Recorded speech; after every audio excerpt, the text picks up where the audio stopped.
Swimming with Sharks, which is a film from '94, like I mentioned. Kevin Spacey, Frank Whaley in it, directed by George Huang.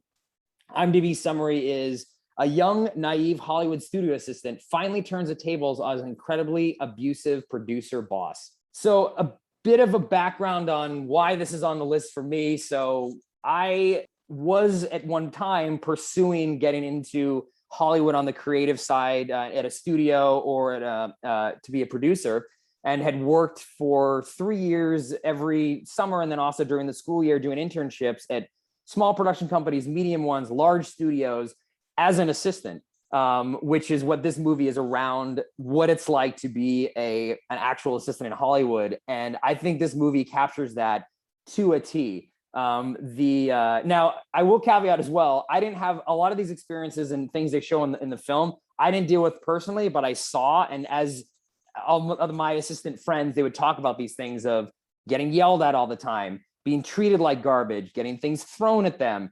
Constantly, your boss is making you feel like nothing more than trash. And that is how they treat these assistants.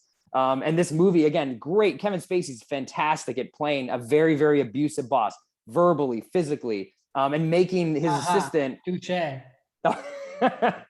Exactly. Making his assistant feel like trash. I mean, getting yelled at for using the wrong coffee sweetener. The holes in the script aren't aligned correctly. Like all these different things that really don't matter anything about the job. It's not like, oh, your analysis on this film was bad. It's like everything else beyond the job. And you're also having to do personal errands. I was planning birthday parties for kids, booking family vacations to Europe, and making sure I had the right room with the view, and making sure the breakfast came out at the right time. All these things that really had nothing to do with my particular, passion for being a creative executive at a studio. And that is what this was like. And it really is a lot about this attitude similar to fraternities, where you were treated like trash. Now you're in power. So then you have to treat your underlings like trash too, because you went through the same thing. And the philosophy that Kevin Spacey talks about in this movie is, look, there's a million people lined up that can do this job.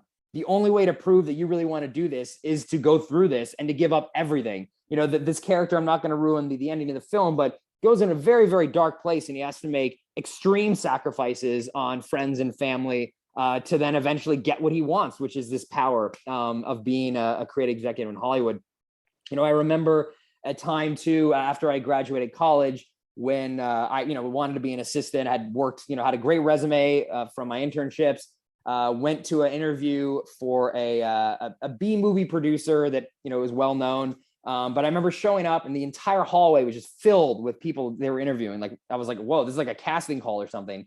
I get in there with the hiring manager, and it's like, a 10-minute kind of conversation. He was explaining to me, oh, you're going to have to fly around the world with this person, but you're going to have to do all of his personal errands and all these things. And, I kind of got the sense he was basically saying, you're going to be treated like, this character wasn't swimming with sharks. And, are you kind of okay with that? And at the time I was like, yeah, I just kind of want the job. And he's really impressed with my resume. But it was like a day later, actually, when he was like, great, we'll call you back in 2 days. But the next day, after actually thinking about this film too, of like, is this what I want to do? Like, is this the industry I want to be in, when you have to sacrifice this and be part of this kind of a non-meritocracy? And I actually called them back and said, forget it. Like, I don't want the job. I'm pulling myself out. This is not the direction I want to go in, because I don't want to be involved in an industry where I have to ladder climb in this way and having to treat people like this, get put up with this kind of stuff. So what I think, the message of this movie is really about, like, what are you willing to give up in your life to make it big? Where is your line? And then the main character puts his line like way beyond what I would ever do. But I think it's a great parable for what, at the time, I mean, this was 20 years ago, what it was like to want to, quote unquote, make it in Hollywood on that side.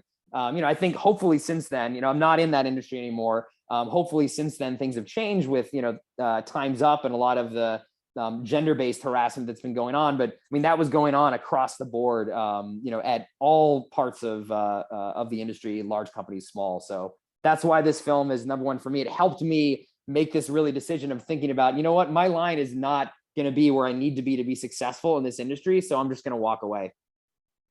That's fascinating. Wow. I have not seen this movie. It's been on my list for a while. In fact, I think I'm going to make it a point to watch this movie this week, because I, in general, love movies about movies, and specifically this aspect of it. So, but yeah, I mean, I know from our friendship, we've talked a lot about kind of the weird stories that you were a part of and what you've heard of and such that other people have to go through. And yeah, it's crazy. And I don't know. I wonder what it is about the creative arts industries where it just seems that the possibilities of something like this happening is higher. I don't know why that is. And I'm sure somebody has done more research in that. I mean, this is happening, or this has happened, or and will hopefully not happen, but most likely will happen to a degree across all industries. But there's something about the creative arts industries, and maybe it's because they're just few spots, like you were saying, what the Kevin Spacey character says, that's sort of what drives this. Or maybe creative people have this sort of eccentric bone in them that's heightened to a higher degree, that brings out some of these like really, really terrible behavior patterns. So who knows? But yeah, it's fascinating. Well, I'm glad that you drew your line and sort of turned away from that. Hey there, it's Alex. If you like the review and discussion Karan and I just had, make sure you subscribe to our channel, Movies That Shaped Us, to get full episodes. Every other Wednesday, Karan and I cover a topic around important people, places, events, and moments in our lives, and then explore it through 3 of our favorite movies. Subscribe right now, or follow our podcast on Spotify or Apple Podcasts via the link in the description below. Hope you join us for the journey.